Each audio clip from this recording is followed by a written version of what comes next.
What's up, everybody? How's it going? I was sitting here trying to think of how I was going to start this video, and I just gave up and just turned it on. Just going to make this a freestyle rant.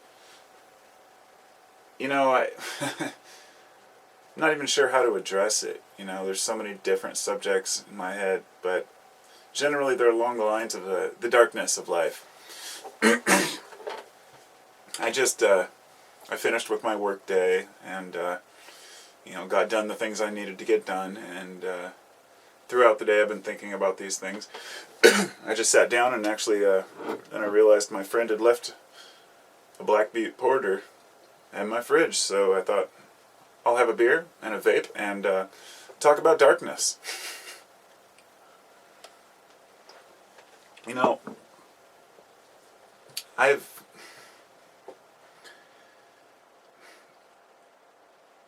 really spent a lot of time thinking about what is, not what could be or should be, or my illusions of what I think the world, needs to change into, but rather coping with the reality that we're here. We're here now, and we have to make the most of this life. And along this path, there is a lot of misery. There's a lot of heartache, and you'll get into discussions where somebody will say, life is suffering, and another person will say, no, it's not, that's all perspective, And both people are right. There's no absolutes. The fact is, even the people who we might consider to be well off, they suffer in their own ways. And I guess I can only speak for myself, and I can talk about my personal life, my own darkness, because, there's no point in pushing it off on other people, because I'm only in my own reality. But I fight with the same demons as everyone else does, and all of us have tried to cope with the reality of not just, and this goes far beyond just what is life, or, is there a God, and this kind of stuff. All of these things come into play. But even when a person has a set, faith of what they believe life's all about, you're still going to have to deal with the fact that you're going to lose loved ones, that you're going to have to work within a system that maybe you don't approve of. I mean, that's one of my biggest issues. Here I am, plopped down in this world. I feel like I'm not even part of it, like I don't belong here. But I've researched enough of, into people and people's feelings to know that everyone has that feeling, that nobody really feels like they're 100%, integrated. And it's part of that motivates us to try to find something, to seek acceptance. And I think what frustrates me about it is that there are so many charlatans waiting with open arms to take your money and to tell you exactly what life's about. That's not what this video is about, but I was going to read this paper, and I really should, since I'm here, I should just grab it. Let's say a person's yearning to find out, what their life's about, and they come across this email, which I got the other day. Dear Spiritual Explorer, would you like to raise your spiritual resonance? After 40 years of daily meditation and scientific research, I've decoded the math behind the Great Pyramids and discovered astounding sacred geometric waveforms that could literally take your consciousness to another dimension. Want to hear them for yourself? Then click below and download your free Quantum Frequencies MP3 files. This is David Sereda. What's more, since I appreciate you being one of my favorite people on earth, I have included one free month course that gives you a step-by-step, easy-to-digest explanation on how to tone and meditate with these Great Pyramid frequencies to awaken your highest human potential, raise your spiritual resonance, gain unprecedented clarity and insight, gain peace that transcends all understanding, program your subconscious to attract abundance effortlessly. And then it's got some quotes by people on here, and then down below it says something like, hurry before we take this offer down. And it's like, and the warning, these frequencies can open consciousness. It's things like that where I get emails from this group. It's like transformation into the new paradigm, and every week they send me some random thing, and I'll email them back and say, do you really believe these guys? Because it's basically a company sponsoring all these new age healers and mystics and whatnot. These guys who will tell you everything's an illusion and that nothing really matters, and you can vibrate at a higher frequency. And I can speak freely on these topics because I bought into it for a while. And I think a lot of people did. In fact, when I first got into, trying to learn about occult, New Age philosophies, things like that, it seemed that there were a bunch of guys who had something figured out. And these were the same guys who will say, science is the enemy, and science is always trying to put us down. But at the same time, they're using scientific terms like quantum. Basically, if somebody's selling you something that is supposed to help you to become a better person, and they call it quantum, just walk away from it. It's little selling points like these and the way that the market operates, which is cutthroat, which makes us just go, God, half the people believe what they're saying, but a lot of them are just charlatans. And this goes through every business, not just, the New Age business. How do we know who to trust? And it appears, if we've been ripped off or screwed over by someone, it's much easier to remember that than it is to remember the good times and the times we weren't screwed over, because generally most people are kind. And I have a view of the world that most people mean well. But I'm not ignorant, and I realize that I still have to protect myself and my family from corrupt people, while at the same time realizing that even the worst people are only there because usually of something that happened to them. That I don't believe in a world of menacing people. I just believe in a world of people who try to justify what they do, and how each one of us has to kind of live with each other's misguided intents, and it makes you want to withdraw sometimes. And I see why people get so frustrated at society and want to see the whole thing crumble. They say this is a failed experiment, but we're judging that based on nothing. And this is the only experiment we have. Well, I would say that's not true, because some of the New Agers will actually tell you that at a time humans were much more advanced, and that we had all this technology without all the heartache, and that we understood our place. And I just don't buy it. I don't buy it because part of being conscious, part of being aware of your surroundings means that you're confused. Let's say that every human lived in a utopia, and we all knew that after we died, for a fact, that we were going to go on to another dimension. Is that going to make everyone happy? Is that going to satisfy our earthly existence? Probably not. There's always going to be doubt and confusion. What is this other dimension? Or if we do reincarnate, who am I going to be? And there's going to be stress, there's going to be anxiety. I have a really hard time seeing how we're going to overcome some of these instinctual and genetic traits that we carried around, like fight or flight, and being able to protect ourselves. Where if somebody threatens our family, instantly we're ready to swing fists and have the strength to defend ourselves. If we can't just eliminate that unless we can be sure that we're going to be safe. So let's say we're all safe. Is that going to make us happy? No, of course not. So this is what I mean when I talk about the darkness. There is another aspect of darkness, which is, a person would say your darker desires, or let's say someone's sexual urges that they find to be perverse. That's not darkness. Sexual urges are not darkness, and they're not perverse. It's just by society's standards we consider them. Now, there may be a level which we can cross, but that's to each his own. That's very subjective, And my thought is that regardless of the details, if you're harming no other person, generally whatever you want to do, do it. If you're harming yourself, well, that's also just as dangerous, and I would highly recommend not damage ourselves. But sometimes we do things that we don't realize harm other people, such as giving bad advice, or, like I said earlier, what was it? The truth can be painful. Something, I can't even remember. It was just a quote that popped up into my head. It's like, the truth can hurt. Sometimes it's better to just shut up, We have to know when to say when. Like, let's say I've always wanted to be the most honest person. So, not most honest, but honest with everything. And so, when somebody asks me an opinion, I give my honest opinion. Well, you quickly find out if you give all honest opinions, then you're going to have problems. And usually it's not about defending your own point of view. It's about hurting someone else's feelings without meaning to. Or, what do you think of these shoes? Oh, they're ugly as hell. Maybe they're not. Maybe other people like them. But, we have to help each other out along the way. So if we're getting helped by others giving us positive reinforcement, a pat on the back when we're not doing well, that'll help us to feel better. And then we want to pat someone else on the back. But there are people out there who do not get any pat on the back. And there are people who have their face smashed into the dirt. Like the teenage boy whose dad wants him to be something, and insists that his kid's this way, and you've got to be a man, and, the way I see it is any father who talks to his kid, like, down on his son, or daughter, of course, but it's usually the son, that's not a good parenting technique.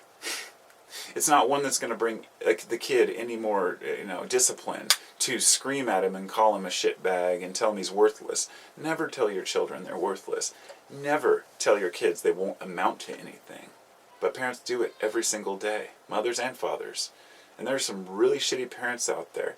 And I bring this up because a lot of the darkness that we face right now is caused by our upbringing and the way that we're afraid of our society because of what was told to us, the things that we believe. And often these are so deeply embedded within our psyche, we don't even remember or know anything about it. We don't even recognize that we think this way or feel this way until one day maybe somebody points something out, like says, hey, you've got to let this go, and you let it go and you think, why didn't I do that sooner? Well, back to the charlatans. Often the charlatans, these are the types of people, the New Age profiteers, they prey on those people. Because the person will say, what should I do? And he'll say, well, try this, try meditating. And they think, oh my God, that worked. Well, anybody could have told you that.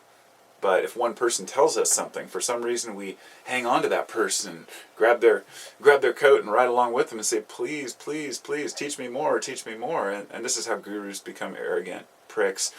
And something I would never want to do. Like, I have no joy in telling people what's right or what's wrong, or what they should do or shouldn't do, because I don't know any better. But still, people ask me for advice because I am honest enough to give you my assessment on things and say I don't know if I don't know. So many people are so, they're so afraid of being seen a certain way that they won't tell it like it is. Navigating life is a very difficult thing. When you have moderate views and you try to see things from everyone's side and you have empathy for everyone, there's always going to be a group of people who think you're either with us or against us.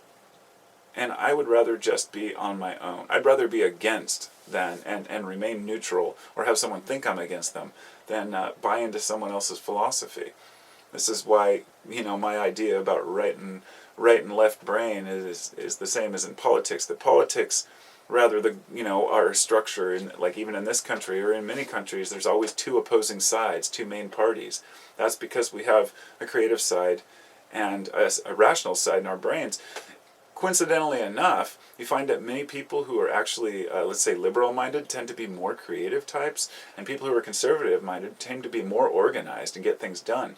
It takes both sides to make a country work. Well, it takes both hemispheres to make a brain work.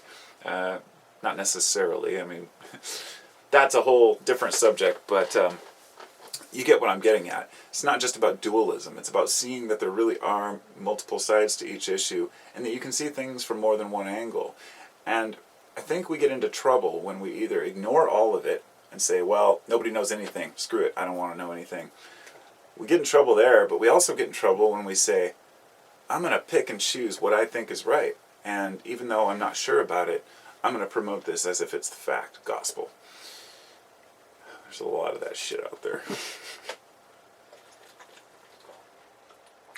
Like often the people who dismiss science as being, garbage, say, well, what have your speculations brought to the table? I can see what science has done for me, or at least the method itself, but we always make an enemy. Making an enemy out of science, to me, is just like one of the most shallow and retarded, completely mindsets that a person can have. It is missing the whole point of a method. Science isn't a group. I mean, there's dogma in science, there's dogma in religion. you can't throw all of them together and throw the baby out with the bathwater and assume that, if certain people behave a certain way, then the whole practice might be that way. But really, it's about looking and exploring our environment with new methods and say, well, I'm going to test this. Okay, well, that did that. Well, I'm going to do it again and repeat the experiment and write it down. Okay, it didn't do it that time. Then, well, what do I do? Try it a bunch more times, see what the average is. This is the way that humans agree that we discover and, embrace our world. But then, when you want to go down one path or the other, there's always somebody there to bring their darkness to you. There's always somebody always wants to make others the enemy. What do we do about that? Like I say, it makes me want to just escape sometimes. But we have to experience life's wickedness to understand it. Many people who are into the New Age stuff tend to dismiss any negative emotions. They won't acknowledge the way they feel about certain things and will hide from, any type of anger or frustration as if it's impure. I say nonsense. Look at nature and all the way all the animals operate. Because we're conscious, it doesn't mean that we have to be frustrated, but it means that we probably will. Nature gets frustrated in her own way. And, there's storms on the earth. There's going to be storms within our minds. And it's important to look at the bigger metaphors and the as above, so below archetype, which is one of the truest realities that I've found. As much as there's a whole bunch of, New Age philosophies and mumbo jumbo and pseudoscience, but when it comes to as above, so below, that the greater cosmos is reflected in the being, that's one that I just live by. I have no doubt about it. I have no doubt at all. I mean, we can even see it. We can see it metaphorically, but we can also see it physically in the way that a galaxy spirals the same way as, a sunflower or a toilet flushing. I mean, there are many representations that we can see, little like math codes within nature that say, that's pretty cool. And that's what kind of keeps a lot of people going. The idea that there is an underlying pattern and that's okay if we don't understand it. And I think the biggest problem we run into is when people want to define and understand what God might be, or what consciousness might be, what the universe might be, or what quantum is, whether it's a stupid quantum pendant that's $200 that claims to block electromagnetic frequencies, or if it's some little ball of orgone plaster that claims to, break up chemtrails or to stop negative, vibes.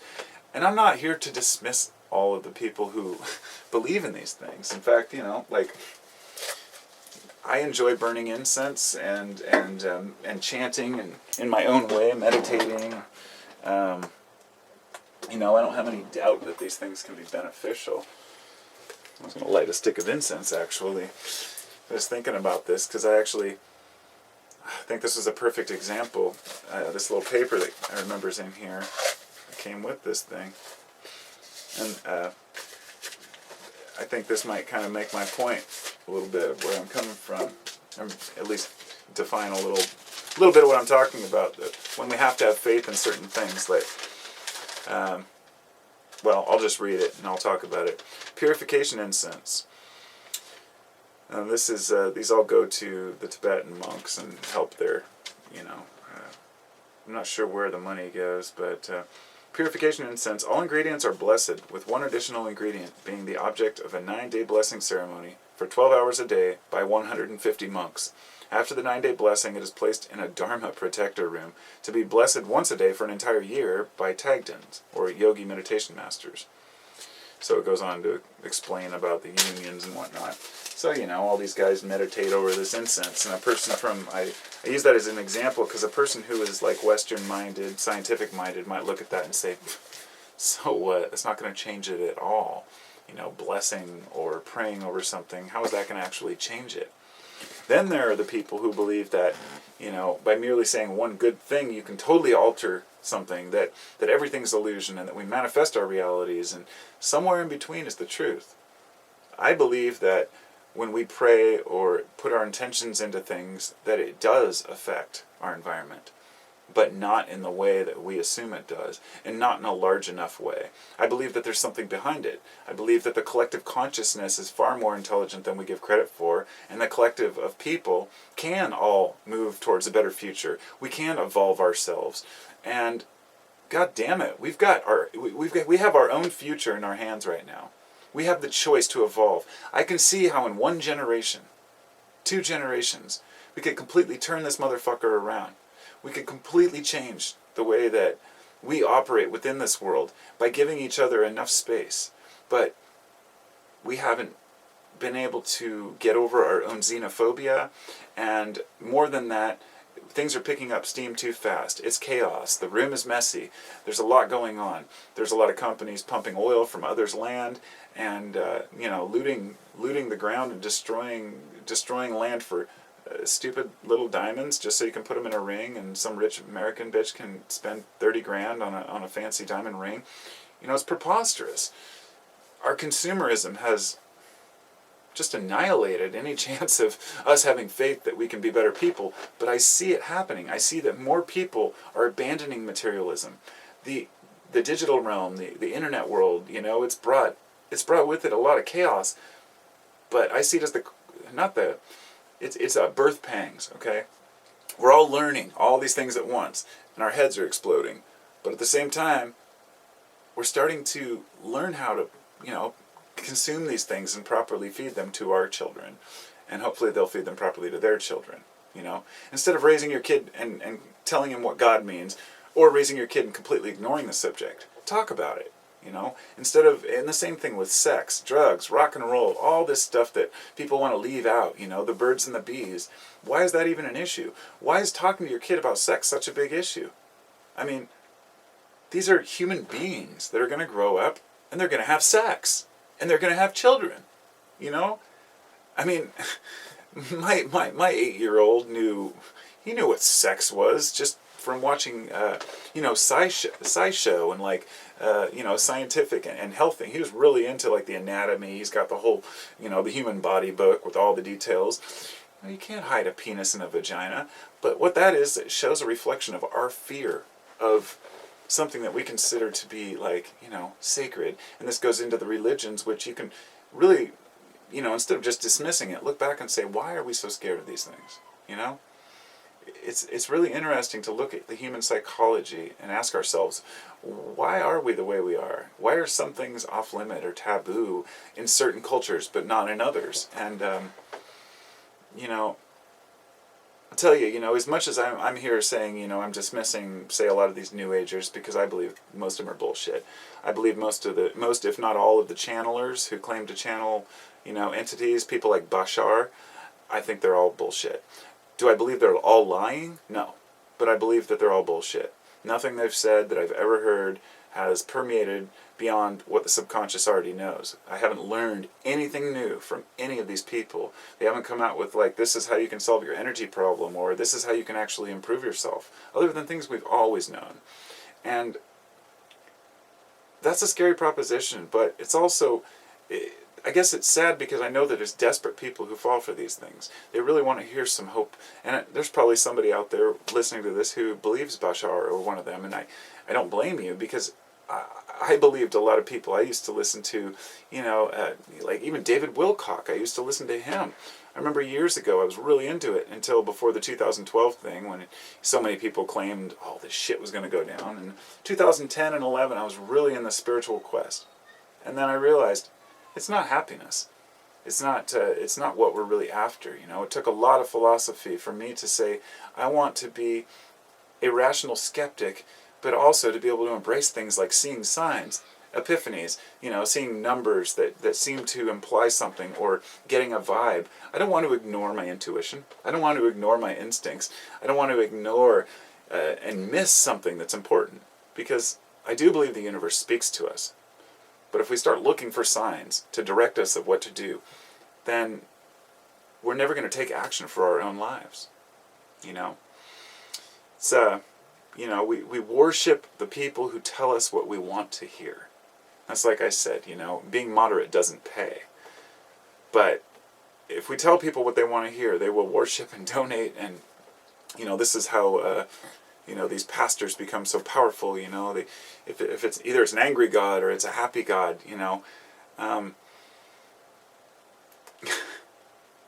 being alive, is there any human who really has it figured out? Not that I've seen yet. I haven't heard anybody who's really that convincing in their story. But I think if we're resisting and pushing back too hard on people because of what they believe, then we really need to step and look at ourselves and ask, what is it that bothers us about this? Is it because it contradicts with what we want to hear? Or is it like in the case of the charlatans, charging $300-400 for a course where they're going to teach you how to, activate your, great pyramid power? It's bullshit. And I think most of us know it's bullshit. And it gives a bad name to any true practice that's trying to delve into the real power of the human mind and the body. And I think eventually the dogma of science, the dogma of religion, the dogma of New Age is all going to be abolished, and it's all going to come together into kind of a like a scientific mysticism. The realization that certain questions can't be answered and that that's okay. Because ultimately what we're hung up on is trying to have answers to questions that we can't have, at least at this point. And I'm not saying we'll never find them, but I guarantee from my true feeling is that we'll never have the big answers of the universe. I mean, why would we? You know how small we are. But in our minds, we feel really big. And when we really look at the big picture, it makes us feel too small. So therefore, we develop arrogance and a pridefulness about us so we can convince others that we're right. And it's really hard to remain neutral and in the middle. For me, it's like they say, if you don't stand for something, you'll fall for anything. That old thing. Like, pick a side type attitude. And sometimes, sometimes that is important. I do believe that you have to stand for something because it's easy to be passive and to let others make decisions for us. But ultimately, we get nothing done when we do that. And I think we all want to accomplish something interesting in our lives, even something mundane. And your whole life purpose, whatever you make of it, it may be just that one-time interaction with someone where you give them the advice they need to do something great in the world. We don't have to be, master mystics or to save the world. All we have to do is be able to suggest some ideas, but do the research, the work. That's the only thing I want to leave you with, is that people are entitled to all their opinions. People are entitled to their beliefs and their faiths. But please, for the sake of future generations, do as much research as you possibly can on what is there. Don't dismiss it and deny it because you don't want to believe it. Don't just look at one side of something because you're religious and you just read the religious text, and or you just read the atheist text because you're atheist. If you're really going to be a full-blown atheist, read the Bible first. And if you want to be a full-blown Christian, read the Quran or the Bhagavad Gita.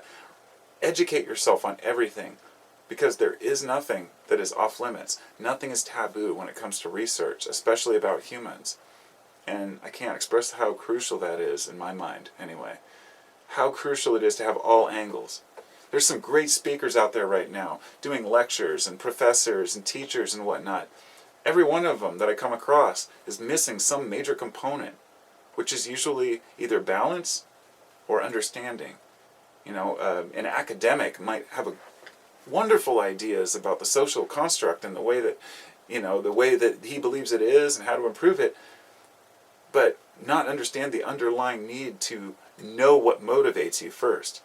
For example, the economist who says, this is how we can make more progress. This is how we can get more food on the shelves, and this is how we can, expand to more corners of the globe, and here's this new process so we can reproduce faster and faster, and then find out that we overpopulate and kill ourselves off, Or, hey, look at this. If we can split this atom, we can harness this power. And all of a sudden it becomes a nuclear weapon. That's okay. Everything is that way. There's always two sides to a coin, and neither one is negative. It's just heads and tails. It's how you use it, If we devise a virus and it ends up killing us all off, that may be considered bad to us, but it might be considered good for a lot of the rest of nature. So everything is perspective. We need to remember that. And when you meet somebody who you completely disagree with, rather than insulting them or trying to find fault in in who they are, really listen to what they have to say. Because I've been proven wrong more times than I can count, and it's always a step up in the right direction. Always. You never lose when you're having a rational discussion or an argument that's valid, where both parties are actually willing to learn. If it's not for you, do it for your kids and their kids. So, until later, I'll talk to y'all soon, and have a wonderful day. Stay positive, but embrace your darkness and all that stuff too. So, take care.